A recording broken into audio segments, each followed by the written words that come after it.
नमस्कार. या नवीन व्हिडिओच्या माध्यमातून पुन्हा आपलं सर्वांचं स्वागत करतो. तर जिल्हा परिषद शिक्षकांच्या ऑनलाईन टीचर ट्रान्सफर पोर्टलचं आज उद्घाटन करण्यात आलेलं आहे आणि या पोर्टलच्या मार्फतच शिक्षकांच्या जिल्हांतर्गत आणि आंतरजिल्हा बदल्यांना सुरुवात होणार आहे. तर यासाठी हे जे पोर्टल आहे ते आजपासून पण लाईव्ह झालेलं आहे. आजपासून सर्व शिक्षकांसाठी खुलं करण्यात आलेलं आहे. तर या पोर्टलविषयी आपण संपूर्ण माहिती या व्हिडिओच्या माध्यमातून पाहणार आहोत, ज्याच्यामध्ये तुम्हाला कशा प्रकारे लॉग इन करायचं आहे, लॉग इन झाल्यानंतर आपल्याला नेमकी कोणती माहिती बघायला मिळत आहे आणि त्याच्यानंतर प्रत्यक्षात शिक्षकांची माहिती या ठिकाणी भरण्यासाठी किंवा जी प्रोसेस आहे ती कधीपासून सुरू होणार आहे. तर या संदर्भातील जी संपूर्ण माहिती आहे तर ती तुम्हाला या व्हिडिओच्या माध्यमातून पाहायला मिळेल. तर यासाठी हा व्हिडिओ शेवटपर्यंत पाहत राहा आणि यापुढे शिक्षकांच्या जिल्हांतर्गत आणि आंतरजिल्हा बदल्यांसंदर्भात संपूर्ण मार्गदर्शन पाहण्यासाठी हा चॅनल तुम्ही अजूनही सबस्क्राईब केला नसेल तर हा चॅनल सबस्क्राईब करून ठेवा. तर या ठिकाणी तुम्हाला पोर्टल ओपन करायचं असेल तर पोर्टल ओपन करण्यासाठी आपण आपल्या मोबाईल थ्रू सुद्धा हे पोर्टल ओपन करू शकतो. आता तुमच्याकडे क्रोम ब्राउझर असेल किंवा कोणतेही ब्राउझर असेल त्या ठिकाणी ओपन करा आणि या ठिकाणी इंटर करायचं आहे OTT आणि त्याच्यानंतर .MAHARDD म्हणजे mahardd.in. तर ही वेबसाईट या ठिकाणी ही आलेली आहे. तर ही वेबसाईट या ठिकाणी तुम्ही ओपन केली की तुम्हाला तुमच्यासमोर अशा प्रकारे online teacher transfer government of Maharashtra दिसेल आणि त्याच्याखाली तुम्हाला लॉग इन दिसेल. तर लॉग इन करण्यासाठी काय करायचं आहे, सुरुवातीला या ठिकाणी मोबाईल नंबर टाकायचा आहे. तर मोबाईल नंबर टाकत असताना कोणता मोबाईल नंबर टाकायचा आहे तर शालार्थ पोर्टलला किंवा बदलीसाठी आपण जो मोबाईल नंबर दिलेला आहे तर तो मोबाईल नंबर आपण या ठिकाणी टाकायचा आहे. कारण त्याच्यावरती OTP येणार आहे आणि OTP आपण टाकून लॉग इन करायचं आहे. तर या ठिकाणी मोबाईल नंबर टाकला की खाली सेंड OTP हा एक ऑप्शन तुम्हाला आलेला दिसेल. तर सेंड OTP याच्यावरती आपण क्लिक करायचं आहे. सेंड OTP याच्यावरती आपण क्लिक केलं की एक 10 मिनिटासाठी आपल्याला एक OTP येईल. आता या ठिकाणी लक्षात घ्यायचं आहे की OTP येण्यासाठी कधी कधी थोडासा वेळ लागू शकतो. तर तेवढे आपण वाट पाहायची आहे आणि 10 मिनिटांनंतर सुद्धा जर OTP आला नाही तर आपल्या या ठिकाणी रिसेंड OTP नावाचं एक ऑप्शन येईल. आपण परत एकदा OTP पाठवू शकता. तर अशा प्रकारे आपण या ठिकाणी शालार्थ पोर्टलला किंवा बदलीसाठी जो मोबाईल नंबर दिला आहे तो मोबाईल नंबर या ठिकाणी टाकून OTP सेंड करायचा आहे. OTP तुम्हाला आलेला असेल किंवा ईमेलने सुद्धा तुम्हाला OTP येतो. लक्षात ठेवा तुमच्या मोबाईलवरती OTP येईल. जर मोबाईलवरती OTP आला नाही तर तुम्ही जो काही ईमेल ID दिलेला आहे तर त्याच्यावरती सुद्धा OTP जातो. त्याच्यामुळे 2 ठिकाणी OTP जाणार आहे. तो OTP आपण बघून या ठिकाणी टाकायचा आहे. तर या ठिकाणी 6 अंकी OTP तुम्हाला आलेला दिसेल. तो OTP या ठिकाणी बघून आहे तसा टाकायचा आहे. त्याच्यानंतर आपण या ठिकाणी खाली तुम्हाला जो कॅप्चा कोड दिसत आहे तो कॅप्चा कोड या ठिकाणी आपण आहे तसा इंटर करायचा आहे आणि त्याच्यानंतर लॉग इन याच्यावरती क्लिक करायचं आहे. आता या ठिकाणी आपण लॉग इन याच्यावरती क्लिक केलं, तुमचं या ठिकाणी लॉग इन झालं की तुम्हाला वरच्या बाजूने डॅशबोर्ड दिसेल. त्याच्या शेजारी तुमचा जिल्हा कोणता आहे, तालुका कोणता आहे कंसामध्ये दिसेल आणि पुढे तुमचं जे नाव असणार आहे ते तुम्हाला दिसणार आहे. तर अशा प्रकारची माहिती या ठिकाणी दिसत आहे. त्याच्यानंतर या ठिकाणी तुम्हाला English language, Marathi language 2 language या ठिकाणी दिसतील. तुम्हाला या ठिकाणी मराठी लँग्वेज करायची असेल तर तुम्ही मराठी लँग्वेज याच्यावरती क्लिक करू शकता. तुम्हाला या ठिकाणी ज्या सूचना वगैरे आहेत त्या मराठीमध्ये वाचता येतील. आता या ठिकाणी तुम्हाला काही सूचना वगैरे दिसत आहेत. तुम्ही काय काय करणं आवश्यक आहे, काय करणं आवश्यक नाही. तर अशा प्रकारच्या सर्व सूचना या ठिकाणी आहेत. सर्व माहिती तुम्ही स्वतः भरायची आहे. तर अशा प्रकारच्या या ठिकाणी सूचना आहेत. अशा प्रकारे या ठिकाणी डिस्क्लेमर तुम्हाला दिसेल. तर आपण पुढील प्रक्रिया करायची आहे. प्रक्रिया करण्यासाठी आपण ॲक्सेप्ट याच्यावरती क्लिक करायचं आहे. आपण ज्या काही वरील ज्या काही सूचना वगैरे असतील, ज्या काही अटी असतील त्या सर्व आपण या ठिकाणी ॲक्सेप्ट करत आहोत. तर ॲक्सेप्ट याच्यावरती आपण क्लिक करायचं आहे. ॲक्सेप्ट याच्यावरती आपण क्लिक केलं की या ठिकाणी तुम्हाला अजून काही सूचना दिसत आहेत. याच्यामध्ये पहिली जी सूचना आहे की प्रोफाईलमधील माहिती भरत असताना या 3 गोष्टी आवश्यक आहेत. याच्यामध्ये तुमच्याकडे उत्तम असं इंटरनेट कनेक्शन असणं आवश्यक आहे. नंतर या ठिकाणी दुसरी सूचना आहे की OTP SMS मिळवण्यासाठी व वाचण्यासाठी नोंद केलेला मोबाईल नंबर असलेला फोन तुमच्याजवळ असणं आवश्यक आहे. म्हणजे आपण लॉग इन करत असताना जो OTP तुमच्याकडे आला तसा OTP येण्यासाठी आणि त्याच्यानंतर माहिती प्रमाणित करण्यासाठी शिक्षकाच्या प्रत्यक्ष कागदपत्राची किंवा सेवा पुस्तकाची प्रत तुमच्याजवळ असणं गरजेचं आहे. या 3 गोष्टी तुमच्याकडे असतील तर या ठिकाणी तुम्ही प्रोफाईल मधील माहिती भरण्यासाठी या ठिकाणी तयार आहात. तर अशा प्रकारची ही माहिती भरायची आहे. त्यानंतर खाली या ठिकाणी मी महत्त्वाच्या नोट्स काळजीपूर्वक वाचल्या आहेत आणि नमूद केल्याप्रमाणे मी अटी व शर्ती मान्य केल्या आहेत. तर यासाठी आपण या ठिकाणी या चौकोनावरती टिक करायचे आहे आणि ॲक्सेप्ट याच्यावरती क्लिक करायचं आहे. आता या ठिकाणी आपण ॲक्सेप्ट केलं तर या ठिकाणी तुम्हाला काय दिसत आहे तर लक्षात ठेवा की तुम्हाला या ठिकाणी जी काही सद्यस्थिती आहे ती पाहायला मिळेल की या ठिकाणी तुमचे प्रोफाईल तुमच्याकडे पेंडिंग आहे. म्हणजे आपण या ठिकाणी जे प्रोफाईलमधील माहिती आपल्याला चेक करायची आहे, माहिती काही दुरुस्ती करायची असेल ती दुरुस्त करायची आहे. तर ही जी काही प्रोसेस आहे म्हणजे जी काही फेज 1 आहे ती या ठिकाणी सुरू झाली. या ठिकाणी आपली जी काही माहिती आहे ती अद्ययावत होत आहे. आता या ठिकाणी ही जी माहिती आहे ती अद्ययावत करायची आहे. म्हणजे या ठिकाणी आपण ती माहिती चेंज करायची आहे. काही दुरुस्त्या वगैरे असतील तर त्या दुरुस्त्या करून किंवा जर काही दुरुस्त्या नसेल तर या ठिकाणी ती आहे तशी माहिती आपण चेक करून गट शिक्षण अधिकारी यांच्याकडे पाठवायची आहे. आता म्हणजे फॉरवर्ड करायची आहे त्यांच्या लॉगिनला फॉरवर्ड करून त्यानंतर ती माहिती बरोबर आहे किंवा काय तर असं या ठिकाणी चेक करून ती गट शिक्षण अधिकारी लेवलवरून ती माहिती व्हेरीफाय होणार आहे. तर ही जी काय तारीख असणार आहे की स्वतः शिक्षकांना ती माहिती पुढे फॉरवर्ड करायची किंवा या ठिकाणी ते चेक करायचं. तर ही 13 तारखेपासून म्हणजे 13 जूनपासून ही प्रत्यक्षात सुरुवात होणार आहे. म्हणजे लक्षात ठेवा आता फक्त तुम्हाला पोर्टल सुरू करून देण्यात आलेलं आहे. आपण स्वतः लॉग इन करू पाहू शकतो. जर या ठिकाणी तुमच्या मोबाईल नंबरमध्ये किंवा काही प्रॉब्लेम असतील तर आपण ते दुरुस्त करून घेऊ शकतो. परंतु या ठिकाणी OTP आल्यानंतर आपलं लॉग इन होईल आणि नंतर तुम्हाला अशा प्रकारची माहिती पाहायला मिळेल म्हणजे तुमच्या या ठिकाणी लॉग इन होत आहे. तर लक्षात ठेवा 13 तारखेपासून आपल्याला आपले प्रत्यक्ष माहिती प्रोफाईलला चेक करता येईल, काही दुरुस्ती करता येतील आणि 13 पासून ते 20 पर्यंत आपण ती माहिती गट शिक्षण अधिकारी लेवलला फॉरवर्ड करू शकतो. तर अशा प्रकारची प्रोसेस ही 13 पासून सुरू होणार आहे. सद्यस्थितीमध्ये या ठिकाणी ही प्रोसेस चालू नाही. आणि त्याच्यानंतर शिक्षकांना शिक्षण अधिकाऱ्याकडे काय अपील करायचं असेल म्हणजे गट शिक्षण अधिकाऱ्यांनी आपली प्रोफाईल दुरुस्त केली किंवा व्हेरीफाय केली आणि जर त्याच्यामध्ये काही बदल केले असतील, काही आपल्याला ते मान्य नसतील तर ते या ठिकाणी अपील करण्यासाठी आपल्याला 1/7 हा एकच या ठिकाणी दिनांक देण्यात आलेला आहे. म्हणजे 1/7 ते 1/7 पर्यंत आपण जे काही माहितीमध्ये दुरुस्त करायचं असेल किंवा अपील करायचं असेल तर आपण शिक्षण अधिकाऱ्यांकडे करू शकतो.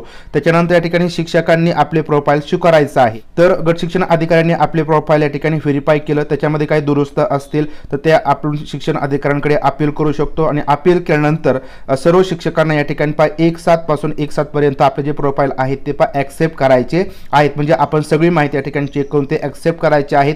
तर ती तारीख आहे 1/7. त्याच्यानंतर शिक्षकांनी सार्वजनिक आक्षेप घेणे म्हणजे या ठिकाणी एखाद्या शिक्षकांनी किंवा कोणी चुकीची माहिती भरली असेल, ती व्हेरीफाय करून घेतलेली असेल तर ती आपण या ठिकाणी माहिती दुसऱ्या शिक्षकांची चेक करून तर त्याच्यावरती आपण ऍक्सेप्ट घेऊ शकतो. ते ऍक्सेप्ट सुद्धा आपल्याला 1/7 पर्यंत या ठिकाणी घ्यायचे आहेत. तर या ठिकाणी बघा अशा प्रकारचं हे वेळापत्रक असणार आहे. आणि त्याच्यानंतर प्रत्यक्षात या ठिकाणी बदली प्रक्रियेसाठी जे फॉर्म वगैरे भरण्याची प्रक्रिया आहे ती सुरू होणार आहे. त्याच्यानंतर या ठिकाणी जर तुम्हाला या बदली प्रक्रिया संदर्भात GR वगैरे पाहायचे असतील तर या ठिकाणी तुम्ही ही GR वगैरे या ठिकाणी वाचू शकता किंवा डाउनलोड करून घेऊ शकता. तुम्हाला याच्यावरती क्लिक करावं लागेल आणि त्याच्यानंतर तुम्हाला या ठिकाणी 7 एप्रिल 21 जे काय GR आलेले आहेत आंतरजिल्हा आणि जिल्हा अंतर्गतचे तर ते तुम्हाला या ठिकाणी डाउनलोड करून घेता येतील. त्याच्यानंतर या ठिकाणी तुम्हाला डाव्या साईडला 3 रेषा दिसतील, तुम्ही याच्यावरती क्लिक करू शकता. याच्यावरती क्लिक केल्यानंतर तुम्हाला काही ऑप्शन दिसतील. त्याच्यामध्ये डॅशबोर्ड आहे जो आपण पहिला बघितला. नंतर आपले प्रोफाईल मधील माहिती तुम्हाला तपासायची असेल, दुरुस्त करायची असेल तर तुम्ही प्रोफाईलमध्ये जाऊन प्रोफाईलमधील माहिती पाहता येणार आहे, दुरुस्त करता येणार आहे. त्यावेळेस तुम्ही प्रोफाईलमध्ये जायचं आहे. या ठिकाणी डिरेक्टरी आहे. त्याच्यानंतर अवघड क्षेत्र, प्रत्येक जिल्हा परिषद अनुसार जे काय अवघड क्षेत्र आहेत ते तुम्हाला पाहायचे असतील तर तुम्ही अवघड क्षेत्र या ऑप्शनचा या ठिकाणी वापर करू शकता. अधिसूचना काय, आता ऑडिट लॉग्स म्हणजे तुम्ही या ठिकाणी लॉग इन कोणकोणत्या ठिकाणी तुमचे लॉग इन झालेले आहेत. म्हणजे कदाचित तुमच्या ठिकाणी OTP एखाद्या शिक्षकाने घेतला असेल किंवा कोणीही घेतला असेल तेरस्त व्यक्तीने आणि ते जर या ठिकाणी लॉग इन करत असेल तर त्याची सगळी माहिती तुम्हाला या ठिकाणी बघायला मिळेल. म्हणजे लक्षात ठेवा संपूर्णपणे सुरक्षितता आहे. या ठिकाणी कोणीही या ठिकाणी म्हणजेच या ठिकाणी या माहितीमध्ये कोणीही दुसरी व्यक्ती या ठिकाणी बदल करू शकत नाही. जर तुम्ही तुमचे लॉग इन एखाद्या सायबर कॅफेवाल्याला किंवा कोणालाही दिले तर तुम्ही त्याची माहिती या ठिकाणी स्टोअर होणार आहे. त्याच्यामुळे तुम्हाला उद्या कोणत्याही प्रकारची तक्रार करता येणार नाही की दुसऱ्या शिक्षकांनी किंवा दुसरं कोणतरी माझी माहिती या ठिकाणी भरलेली आहे. आणि तुम्हाला या ठिकाणी काही गरज लागली, फॉर्म भरत असताना काही अडचणी वगैरे आल्या तर तुम्ही मदत आणि सहाय्य या ऑप्शनचा या ठिकाणी वापर करू शकता. या ठिकाणी आपण बघूया डॅशबोर्डमध्ये काय आहे तर डॅशबोर्डचा डॅशबोर्डवरती आपण क्लिक केलं की तुम्हाला या ठिकाणी पहिली माहिती या ठिकाणी दिसेल. त्याच्यानंतर या ठिकाणी आपण दुसरा ऑप्शन बघूया प्रोफाईल. तर प्रोफाईलमध्ये तुम्हाला या ठिकाणी काय माहिती आहे तर बघा या ठिकाणी तुमची वैयक्तिक माहिती आहे, तुमचं नाव वगैरे आहे, तुमचं नाव वगैरे तुम्ही तपासू शकता. त्याच्यानंतर जन्मतारीख आहे, लिंक आहे, तुमचा मोबाईल नंबर आहे, आधार क्रमांक आहे, पॅन कार्ड नंबर आहे, ईमेल ID आहे, तुमचा शालार्थ ID आहे आणि तुमची वैवाहिक स्थिती आहे. तर अशा प्रकारची या ठिकाणी माहिती तुम्हाला बघायला मिळेल. आता पहा या माहितीमध्ये तुम्हाला कोणत्याही प्रकारचा बदल करता येत नाही. जी वैयक्तिक तुमची माहिती आहे त्या वैयक्तिक माहितीमध्ये तुम्हाला बदल करता येत नाही. तर आपण या ठिकाणी पहा नेक्स्ट करूया. पहा पुढे जा, याच्यावरती आपण क्लिक करायचं आहे. याच्यावरती आपण पहा क्लिक केलं या ठिकाणी पहा तुम्हाला पुढे माहिती दिसेल की नोकरीची माहिती, की तुमच्या नोकरीचे तपशील अपूर्ण आहेत. तर या ठिकाणी बघा अपूर्ण आहेत, काही माहिती वगैरे या ठिकाणी आपली भरायची राहिलेली असणार आहे. त्या ठिकाणी तुम्ही बघू शकता त्याच्यामध्ये काय काय भरायचं आहे. तर पहा जिल्हा परिषदेमध्ये रुजू तारीख काय आहे, नंतर तुमची कॅटेगरी कोणती आहे ती आहे, नियुक्तीचा प्रवर्ग तुम्हाला खाली दिसेल. त्याच्यानंतर पहा सध्या कार्यरत असलेल्या जिल्ह्यात रुजू झाल्याची तारीख, म्हणजे आत्ता जो काही जिल्हा तुमचा असणार आहे त्याच्यामध्ये रुजू तारीख आहे ते तुम्ही पहा चेक करायचे आहे. शाळेचा पहा युडाईस क्रमांक आहे, सध्याच्या शाळेमधील युडाईस क्रमांक. त्याच्यानंतर पहा पुढे या ठिकाणी सध्याच्या शाळेची प्रवेश तारीख. त्याच्यानंतर पहा तुम्हाला सध्याचा शिक्षक प्रकार कोणता आहे, शिक्षक उपप्रकार कोणता आहे, शिकवण्याचे माध्यम कोणतं आहे, शेवटचा बदली प्रवर्ग, कोणत्या बदली प्रवर्गामधून तुमची बदली झाली, शेवटचा बदली प्रकार कोणता आहे आणि त्याच्यानंतर मागील 10 वर्षात तुम्ही निलंबित होतात का, अशा प्रकारची माहिती तुम्हाला या ठिकाणी पहा भरायची आहे. आता या ठिकाणी पहा ही जी काही माहिती आहे तर ती माहिती या ठिकाणी पहा तुम्हाला सध्या तरी पहा भरता येत नाही. 13 तारखेपासून आपल्याला माहिती पहा भरता येणार आहे. तर आपण पहा पुढे बघूया, पुढे जाऊन बघूया नेमकं काय येत आहे. त्या ठिकाणी पहा पुढे आपल्याला जाता येत नाही, म्हणजे ही माहिती या ठिकाणी आपल्याला पहा 13 तारखेपासून भरता येणार आहे. आपण मागे येऊया. तर पहा अशा प्रकारे तुम्हाला प्रोफाईलमधील ही माहिती पहा चेक करून पुढे पाठवायची आहे. तर पहा पुढचा ऑप्शन या ठिकाणी आपण बघूया. तर पहा डिरेक्टरीमध्ये पहा काय आहे. तर या ठिकाणी डिरेक्टरीमध्ये आपल्याला काय पाहता येणार आहे, तर जेव्हा तुम्ही तुमची प्रोफाईल स्वीकारता, ॲक्सेप्ट करता, म्हणजे पहा आपल्याला 1/7 आपली प्रोफाईल ॲक्सेप्ट करायची आहे, तेव्हाच तुम्ही इतर शिक्षकांची प्रोफाईल किंवा जो काय पहा डेटा असणार आहे तो आपल्याला पाहता येणार आहे. म्हणजे आपण 13 तारखेपासून आपण ॲक्सेप्ट करू किंवा त्याच्यानंतर ज्यावेळेस पहा व्हेरिफिकेशन होणार आहे त्याच्यानंतर आपल्याला इतर शिक्षकांची माहिती बघता येणार आहे. याच्यामध्ये आपण जिल्हा निवडू शकता, त्याच्यानंतर या ठिकाणी तालुका, शिक्षकाचं किंवा शाळेचा या ठिकाणी शोध घेऊन त्याच्यामध्ये शिक्षकांची माहिती आपल्याला पाहता येणार आहे. तर अशा प्रकारे पहा डिरेक्टरीचा ऑप्शन हा या ठिकाणी देण्यात आलेला आहे, तर ज्याचा उपयोग आपल्याला इतर शिक्षकांची माहिती पाहण्यासाठी होणार आहे. त्याच्यानंतर या ठिकाणी अवघड क्षेत्रे हा एक ऑप्शन दिलेला आहे. तर अवघड क्षेत्रामध्ये तुम्ही शाळेचं नाव किंवा या ठिकाणी युडाईस क्रमांक टाकून तर ती शाळा अवघड क्षेत्रामध्ये खरंच समाविष्ट आहे किंवा नाही तर हे या ठिकाणी आपल्याला तपासता येणार आहे. तर सध्या या ठिकाणी पहा ऑप्शन तुम्हाला दिसेल की अवघड क्षेत्राची यादी सीओनी प्रकाशित केलेली नाही. प्रकाशित केल्यानंतर तुम्हाला ती पाहायला मिळेल. अधिसूचनामध्ये तुम्हाला काय बघायला मिळणार आहे, तर या ठिकाणी ज्या काय अधिसूचना आहे त्याच्यामध्ये आपण कधी कधी या ठिकाणी लॉग इन केलं आहे तर त्याची माहिती तुम्हाला या ठिकाणी या अधिसूचनेमध्ये पहा बघायला मिळत आहे. त्याच्यानंतर या ठिकाणी दुसरा ऑप्शन आहे पहा ऑडिट लॉग्स म्हणजे या ठिकाणी तुम्ही लॉग इन कोणत्या टायमिंगला केलं आहे, त्याचा IP ॲड्रेस, तुमच्या मोबाईलचा किंवा पहा कॉम्प्युटरचा कोणता IP ॲड्रेस आहे त्याची सगळी माहिती तुम्हाला या ठिकाणी पहा हिस्ट्री बघायला मिळणार आहे. आणि मदत आणि सहाय्य हा जो काय पहा ऑप्शन आहे तर याच्यामध्ये तुम्हाला शिक्षक बदली प्रक्रियेसाठी जे काही मार्गदर्शक व्हिडिओ असणार आहेत तर फेज 1 फेज 2 तर कशा प्रकारे माहिती वगैरे भरायची आहे, तर यासाठी तुम्हाला काय अडचणी वगैरे येत असतील तर याची सगळी माहिती तुम्हाला या व्हिडिओच्या माध्यमातून पहा बघायला मिळेल आणि तुम्ही पण लगेच तुमच्या अडचणी सोडवू शकता. त्याच्यानंतर या ठिकाणी पहा काही फ्रिक्वेंटली आस्क्ड क्वेश्चन आहे, तुमच्या मनामध्ये काही अडचणी असतील, काही प्रश्न, काही शंका असतील तर त्याची उत्तरे तुम्हाला या ठिकाणी पहा व्यवस्थितरित्या पहा देण्यात आलेल्या आहेत. म्हणजे जेव्हा शिक्षक पहिल्यांदा लॉग इन करतात तेव्हा तुम्हाला काय होतं, तर आपण या ठिकाणी बघितलं लॉग इन केलं की तुम्हाला या ठिकाणी जो काय डिस्क्लेमर आहे तो येतो, त्याच्यानंतर तुम्ही ती माहिती ॲक्सेप्ट करायची आहे. आपण ॲक्सेप्ट केली, नंतर या ठिकाणी शिक्षकाला त्याचा किंवा त्याचा प्रोफाईल डेटा कुठे मिळेल, तर हे या ठिकाणी आपण सांगितलं प्रोफाईलमध्ये मिळेल.